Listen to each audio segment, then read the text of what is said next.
مساء الخير.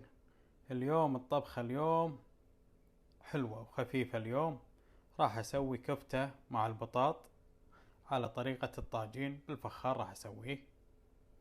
عندي هني الكفتة الجاهزة هذه المثلجة، وعندي هني البطاط وجبن. راح أخلطهم أسويهم دوائر نفس الكفتة.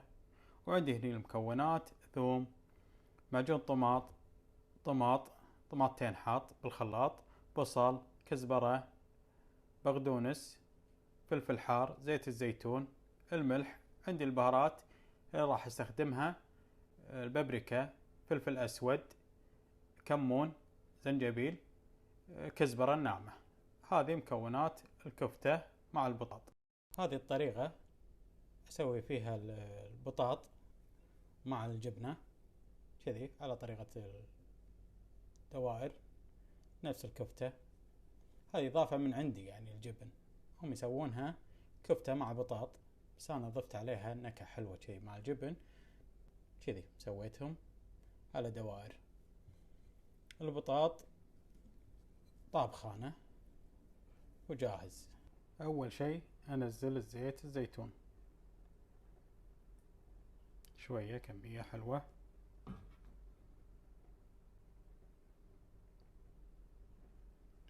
أنا حال شاب على الفخار شوي على نار هادية.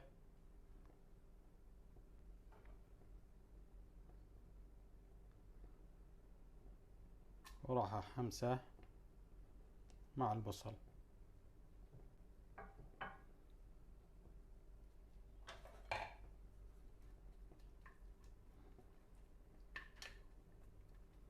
أهم شي يخلي البصل يذبل عدل مع الزيت، بس لا تخلونه يحترق، لا. من يتغير اللون على طول نزل عليه باقي المكونات. الحين انزل الطماط واخلطه مع البصل شوي، اعطيه لفه كذي.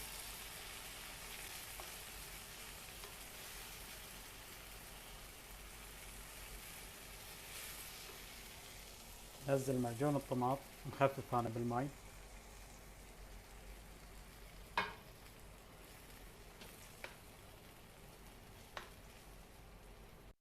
راح انزل الثوم، انزل البهارات،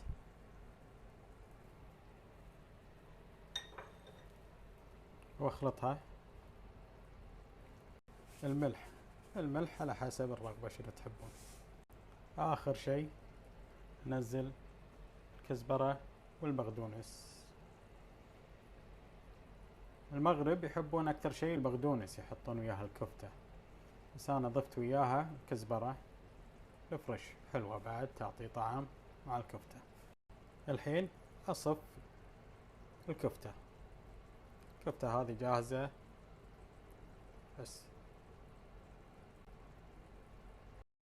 الفلفل شيء اختياري. زدت عليها ماي شوي، وخذيت من هني المكونات حطيتها فوق شوية على الكفتة، وعلى نار هادية خليها تطبخ. الحين مر عليها ربع ساعة. راح اخذ كذي، خليها تشرب، تاخذ من النكهة والبهارات، لان هذه كفتة جاهزة المثلجة. الحين اسكر عليها مرة ثانية، خليها كم دقيقة تكون كذي جاهزة. اخر شي الحين انزل البطاط. شوفوا لاي مكان كذي وزعوه الراحة بين الكفتة.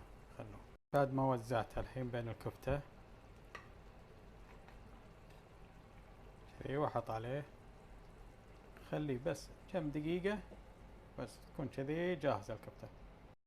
وهذه الكفتة وجاهزة، واحلى كفتة مع البطاط، حشية بالجبن البطاط. وعندي هني زايد الجبن، هذا شيء اختيار كيفكم اللي تبونه.